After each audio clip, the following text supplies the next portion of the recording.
All right, hello explorers.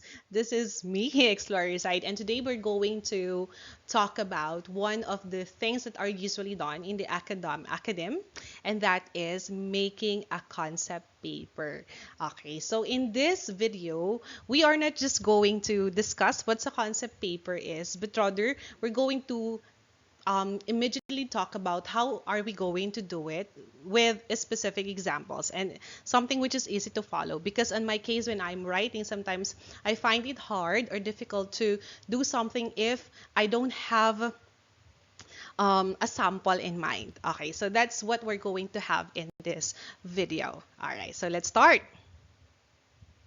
Okay, so there are basically different parts of a concept paper. That is for project has. So in this video, our focus will be more on project but not on research, because that would be a different discussion. Okay, so basically there are different parts. We have concept paper title, then we have the introduction, the background, the project description, and the project needs and costs. We have to remember that when we have a concept paper, it is just like a cover page. It's just like um your preliminary paper to give to your target client.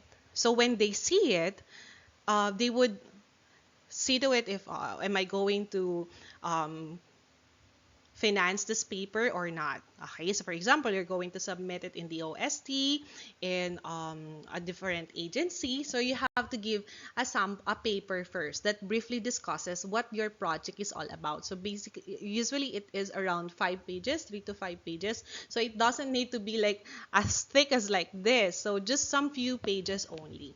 So again, it's just an initial view of the project that you're going to submit. Okay, so let's continue. Right. Okay. So aside from that, there is a sample format as well. So you have the title of your project proposal, your date of proposal, and then we have other um, sample format. So what I'm showing you is just a sample other format. So you have the implementing entity and key partners, and you have the background, you have the project summary, your overall objective, expected outcomes, and so on and so forth. So this is another format. Now, in your school, for instance, you may ask your teacher, or your teacher might as well be giving example format, and that is what you have to follow. You may also ask the format of the agency that you are planning to have one. Okay, so this is possible academic paper or a professional one. Okay. So before submitting your paper, bear in mind that you have your cover page as well. Okay, so you have to state there the name of the proponents. Okay, if that's or proponent only if you're only one, then you will have the address, contact number, email address of the proponents, and of course the agency, for example, the OST, DA, the school, if it is a school, and so on. So just like this, name, director of the research, or the OST, just like what I mentioned. Then your concept paper title. So you have to think about what is that project all about. So the concept paper title should contain the title that summarizes what your paper is all about. What is it really all about? A brief, and as possible, it encompasses already the paper or the project. So just the title alone, okay, this would be a project about something. So for example, you have here leveraging on mobile payment methods to gain competitive advantage. Okay.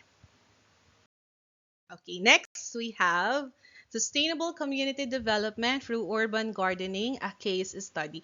So in this case, you have already an idea about what the paper is all about. So we have here sustainable community development. How? So the project is about urban gardening. And of course, it's a case study. Okay. Another, accord incentives, sanctions, and conditionality project. concept paper. Okay. So bear in mind that when you will be thinking about your concept paper, you already have what is it all about? What kind of project is it? And some may no longer include the concept paper title there.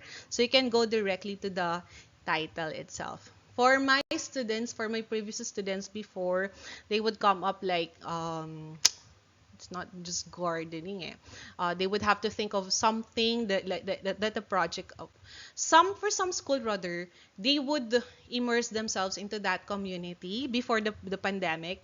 They would immerse themselves into the community or to the place. You have to know what is the problem all about, so you could propose a project for that specific problem. Okay, so you have to think about it.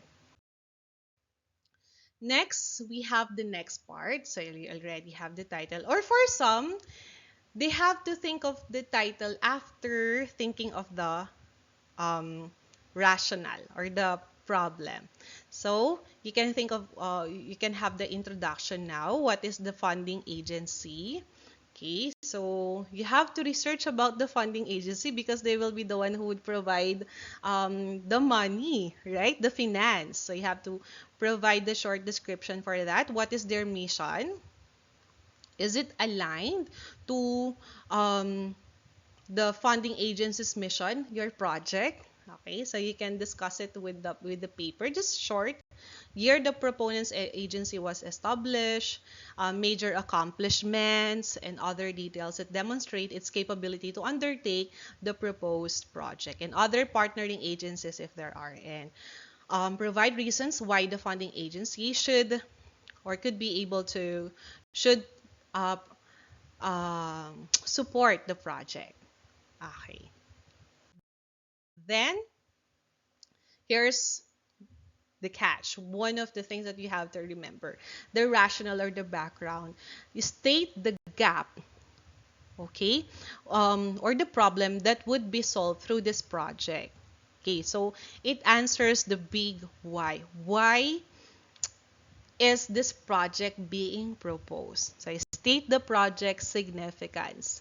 Okay, so here I think it's that's why in my previous school, when we ask for a concept paper, I find it helpful if it's a project as a group, so they can have a brainstorming.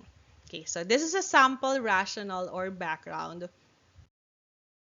Okay, in this part, urbanization, I'm speaking of the about the first, or I think the second, one of the concept paper titles that I have discussed a while back, or I have presented a while back.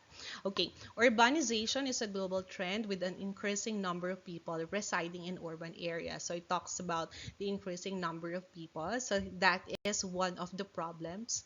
This paid urban group or growth possess various challenges, including limited access to fresh and nutritious food, environmental degradation, declining community connections. Additionally, it says their urban communities often face limited green spaces and a disconnection from nature. So this becomes now the gap, okay, and then the problem to be solved. So often limited green spaces, disconnection from nature, leading to negative impacts on mental and other health issues. So with this, we come up now with the significance of the project. Okay, then we have the project description. Okay, you state there the goals and objectives of the paper. It could be in bullets or numbers. Okay, and then you have the methodology, the specific actions that shall be done to the project, activities, approaches, and then you can have the timeline. For some, they use like table or chart to show how will the project be done so that it gives a clearer view. But please remember, it's just short enough to have a view. Okay, it will start here. We'll have the planning, and then what would happen in the planning, and then how will it be executed? How will it be evaluated? I think this is one of the problems to my students before. They do not include this part, evaluation. Evaluation is very important so that you could be able to determine, is it functional? Does it serve it its purpose or not. Okay, so there you are. So we have here a sample, the proposed project on sustainable community development through urban gardening aims to implement and evaluate effectiveness of urban gardening initiatives in a selected urban community. The project will be conducted as a case study focusing on a specific neighborhood or community within the area. The project will involve active participation from the community members, local organizations, and other relevant stakeholders, and so on. And then it says here this will involve conducting surveys, interviews, and so on. Okay, so it in the succeeding part you may post this video part, and also I will put the link where did I get this sample if you like to. Okay. Then, as you can see here, it gives a thorough discussion how the project is executed. So once potential garden locations are identified, you can see here identification of of potential garden locations. The project team will work closely with the community members, and then this will involve providing guidance and support, and then you would have here training sessions and workshops. Then after, take note of um, transitional words also. After the gardens are established, the project team will facilitate regular maintenance and monitoring activities. Okay. Throughout the project, you can see again here transitional devices. Data will be collected to assess the impact of urban gardening. Okay, so this is already one of the most important parts of the project description. This will include evaluating the effects on food security and so on and so forth. So as you can see, it starts from the planning itself until the evaluation part. Okay. So don't forget about this. For some, they would include the date and then when is it executed, how is it executed, and so on. So the actions, they put it in charts or bullets and so on, or tables. Okay. To measure the impact on food security, data will be collected to evaluate the environmental benefits.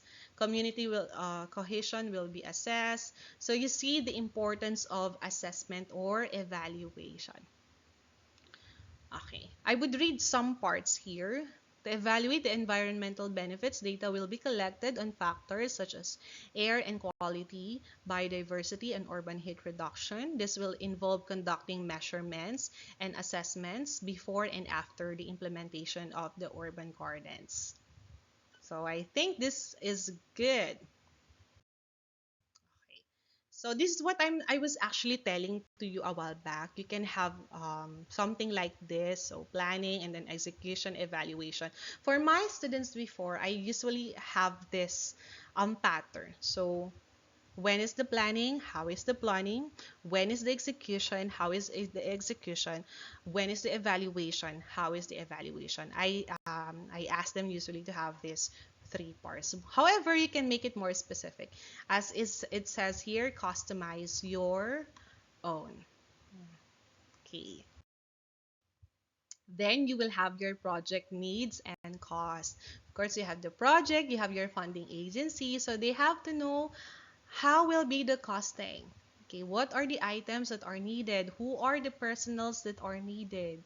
And how will be the costing? Okay. For some, they have something like this. So we have the project general summary. Okay, so you have there, they would have an idea of how much before having the total cost of project. So for example, you have there the 40 million. You can have the itemized first, like funding 30,000, 10,000 for the local counterpart. But this one, in the project description details, you can have the more specific details about the project. Okay, then you have your description. Okay, so as simple as that, that is your concept paper project. Okay, so if you have some